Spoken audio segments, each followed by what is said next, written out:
മഹാരാഷ്ട്രയിൽ 13 മണ്ഡലങ്ങൾ ജനവിധി തേടുന്നുണ്ട്. പ്രേംലാലിലേക്ക്.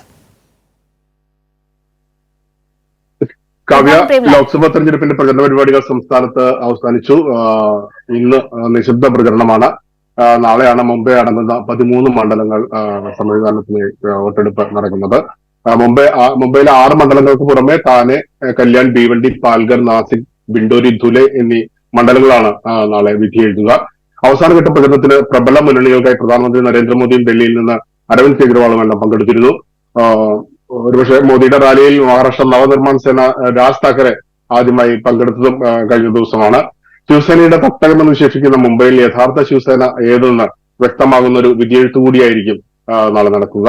ഉദ്ധവ് താക്കറെ, ശരത് പവാർ എന്നീ സംസ്ഥാനത്തെ പ്രബലരായ നേതാക്കൾക്ക് അനുകൂലമായ സഹതാപ തരംഗം വോട്ടായി മാറിയാൽ ബിജെപിക്ക് അത് കനത്ത വെല്ലുവിളിയാകും.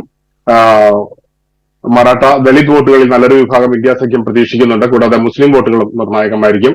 വിലക്കയറ്റം, തൊഴിലില്ലായ്മ, കാർഷിക പ്രശ്നങ്ങൾ എന്നിവയടക്കം ജനങ്ങൾ അഭിമുഖീകരിക്കുന്ന കാര്യങ്ങളെല്ലാം വളരെ സജീവമായി ചർച്ചയായിരുന്നു.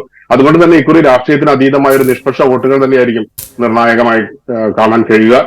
പ്രധാനമന്ത്രി നരേന്ദ്രമോദി ഏറ്റവും കൂടുതൽ പ്രചാരണം നടത്തിയ സംസ്ഥാനം കൂടിയാണ് മഹാരാഷ്ട്ര. ഇവിടെ 48 ലോക്സഭാ സീറ്റുകളാണുള്ളത്. 80 സീറ്റുകളുള്ള ഉത്തർപ്രദേശിന് ശേഷം ഏറ്റവും കൂടുതൽ ലോക്സഭാ മണ്ഡലങ്ങളിലുള്ള സംസ്ഥാനമാണിത്. അതുപോലെ തന്നെ ഏറ്റവും കൂടുതൽ മലയാളികൾ നാളെ നടക്കുന്ന വോട്ടെടുപ്പിൽ സമ്മതിദാനം നൽകുമെന്നൊരു പ്രത്യേകത കൂടിയുണ്ട്. മുംബൈയിലും പ്രാന്തപ്രദേശങ്ങളിലുമായി മലയാളി വോട്ടുകൾ തീർച്ചയായും നിർണായകമായിരിക്കും. മലയാളികൾ കൂടുതൽ വസിക്കുന്ന പ്രദേശങ്ങളിലെല്ലാം പ്രത്യേക തെരഞ്ഞെടുപ്പ് യോഗങ്ങൾ സംഘടിപ്പിച്ചാണ് ഇരു മുന്നണികളും പ്രചരണങ്ങൾ നടത്തിയിരുന്നത്. മുംബൈയിലെ 6 മണ്ഡലങ്ങൾ കൂടാതെ മുംബൈ മെട്രോപൊളിറ്റൻ റീജിയണൽ 4 മണ്ഡലങ്ങളുമാണ് അവസാന ഘട്ടത്തിൽ വിധി എഴുതുന്നത്. തീർച്ചയായും നാളത്തെ വോട്ട് ഒരു രാജ്യത്തിന്റെ സാമ്പത്തിക തലസ്ഥാനം കൂടി പങ്കെടുക്കുന്ന ഒരു വോട്ടെടുപ്പാണ് നാളെ നടക്കുന്നത്. കാവ്യ.